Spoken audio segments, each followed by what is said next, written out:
Mahathir hanya menyibuk, UMNO terus kukuh tanpa campur tangannya. Sebagai penganalisis yang pro Anwar, pandangan saya jelas. UMNO mungkin melalui pelbagai cabaran, tetapi ia kekal urusan dalaman UMNO. Mahathir yang sudah lama meninggalkan parti itu, kini tiada locus standi untuk menyibuk dalam perihal UMNO. Terutamanya setelah beliau mendirikan Bersatu, sebuah parti yang pada asalnya dicanang sebagai pengganti UMNO, tetapi kini dikenali sebagai parti penuh skandal dan korupsi. Tun Mahathir dalam usahanya untuk mengalihkan perhatian rakyat dari kegagalan Bersatu dan skandal Muhyiddin Yassin, kini kembali menyasarkan UMNO. Ini bukan kali pertama Mahathir cuba mengheret UMNO ke dalam permainan politiknya. Tetapi ahli UMNO dan rakyat Malaysia secara umum kini lebih bijak. Mereka tahu modus operandi Mahathir menyerang UMNO bila tidak mendapat apa yang diingini, memanipulasi keadaan untuk kepentingan peribadi. UMNO telah bangkit dan diterima oleh rakyat dalam beberapa pilihan raya kecil kebelakangan ini. Sebaliknya, Bersatu terus tenggelam dengan pelbagai isu dan hanya bergantung kepada PAS untuk terus hidup. Hakikat bahawa Mahathir dan anak-anaknya kehilangan sokongan jelas menunjukkan bahawa rakyat sudah tidak termakan dengan naratif lama yang dibawanya. Jadi, biarlah UMNO uruskan perjuangan mereka sendiri. Nasihat daripada tokoh yang pernah cuba menghancurkan parti itu bukanlah sesuatu yang relevan. Ahli UMNO kini lebih syukur kerana Mahathir dan kuncu-kuncunya sudah tidak lagi berada dalam parti untuk merosakkannya dari dalam. UMNO terus kukuh tanpa Mahathir. Mahathir hanya menyibuk, UMNO terus kukuh tanpa campur tangannya. Sebagai penganalisis yang pro Anwar, pandangan saya jelas. UMNO mungkin melalui pelbagai cabaran, tetapi ia kekal urusan dalaman UMNO. Mahathir yang sudah lama meninggalkan parti itu, kini tiada locus standi untuk menyibuk dalam perihal UMNO. Terutamanya setelah beliau mendirikan Bersatu, sebuah parti yang pada asalnya dicanang sebagai pengganti UMNO, tetapi kini dikenali sebagai parti penuh skandal dan korupsi. Tun Mahathir dalam usahanya untuk mengalihkan perhatian rakyat dari kegagalan Bersatu dan skandal Muhyiddin Yassin, kini kembali menyasarkan UMNO. Ini bukan kali pertama Mahathir cuba mengheret UMNO ke dalam permainan politiknya. Tetapi ahli UMNO dan rakyat Malaysia secara umum kini lebih bijak. Mereka tahu modus operandi Mahathir menyerang UMNO bila tidak mendapat apa yang diingini, memanipulasi keadaan untuk kepentingan peribadi. UMNO telah bangkit dan diterima oleh rakyat dalam beberapa pilihan raya kecil kebelakangan ini. Sebaliknya, Bersatu terus tenggelam dengan pelbagai isu dan hanya bergantung kepada PAS untuk terus hidup. Hakikat bahawa Mahathir dan anak-anaknya kehilangan sokongan jelas menunjukkan bahawa rakyat sudah tidak termakan dengan naratif lama yang dibawanya. Jadi, biarlah UMNO uruskan perjuangan mereka sendiri.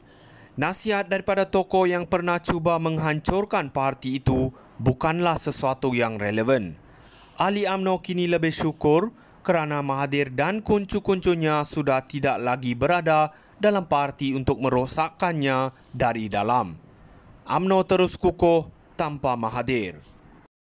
Mahathir hanya menyibuk, UMNO terus kukuh tanpa campur tangannya. Sebagai penganalisis yang pro Anwar, pandangan saya jelas.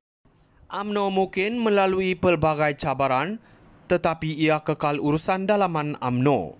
Mahathir yang sudah lama meninggalkan parti itu, kini tiada locus standi untuk menyibuk dalam perihal UMNO. Terutamanya setelah beliau mendirikan Bersatu, sebuah parti yang pada asalnya dicanang sebagai pengganti UMNO, tetapi kini dikenali sebagai parti penuh skandal dan korupsi. Tun Mahathir dalam usahanya untuk mengalihkan perhatian rakyat dari kegagalan Bersatu dan skandal Muhyiddin Yassin, kini kembali menyasarkan UMNO. Ini bukan kali pertama Mahathir cuba mengheret UMNO ke dalam permainan politiknya. Tetapi ahli UMNO dan rakyat Malaysia secara umum kini lebih bijak. Mereka tahu modus operandi Mahathir menyerang UMNO bila tidak mendapat apa yang diingini, memanipulasi keadaan untuk kepentingan peribadi. UMNO telah bangkit dan diterima oleh rakyat dalam beberapa pilihan raya kecil kebelakangan ini. Sebaliknya, Bersatu terus tenggelam dengan pelbagai isu dan hanya bergantung kepada PAS untuk terus hidup. Hakikat bahawa Mahathir dan anak-anaknya kehilangan sokongan jelas menunjukkan bahawa rakyat sudah tidak termakan dengan naratif lama yang dibawanya. Jadi, biarlah UMNO uruskan perjuangan mereka sendiri.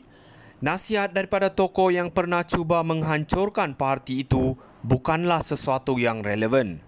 Ahli UMNO kini lebih syukur kerana Mahathir dan kuncu-kuncunya sudah tidak lagi berada dalam parti untuk merosakkannya dari dalam. UMNO terus kukuh tanpa Mahathir. Mahathir hanya menyibuk, UMNO terus kukuh tanpa campur tangannya. Sebagai penganalisis yang pro Anwar, pandangan saya jelas. UMNO mungkin melalui pelbagai cabaran, tetapi ia kekal urusan dalaman UMNO. Mahathir yang sudah lama meninggalkan parti itu, kini tiada locus standi untuk menyebut dalam perihal UMNO. Terutamanya setelah beliau mendirikan Bersatu, sebuah parti yang pada asalnya dicanang sebagai pengganti UMNO, tetapi kini dikenali sebagai parti penuh skandal dan korupsi. Tun Mahathir dalam usahanya untuk mengalihkan perhatian rakyat dari kegagalan Bersatu dan skandal Muhyiddin Yassin, kini kembali menyasarkan UMNO. Ini bukan kali pertama Mahathir cuba mengheret UMNO ke dalam permainan politiknya. Tetapi ahli UMNO dan rakyat Malaysia secara umum kini lebih bijak. Mereka tahu modus operandi Mahathir menyerang UMNO bila tidak mendapat apa yang diingini, memanipulasi keadaan untuk kepentingan peribadi. UMNO telah bangkit dan diterima oleh rakyat dalam beberapa pilihan raya kecil kebelakangan ini. Sebaliknya, Bersatu terus tenggelam dengan pelbagai isu dan hanya bergantung kepada PAS untuk terus hidup. Hakikat bahawa Mahathir dan anak-anaknya kehilangan sokongan jelas menunjukkan bahawa rakyat sudah tidak termakan dengan naratif lama yang dibawanya. Jadi, biarlah UMNO uruskan perjuangan mereka sendiri. Nasihat daripada tokoh yang pernah cuba menghancurkan parti itu bukanlah sesuatu yang relevan.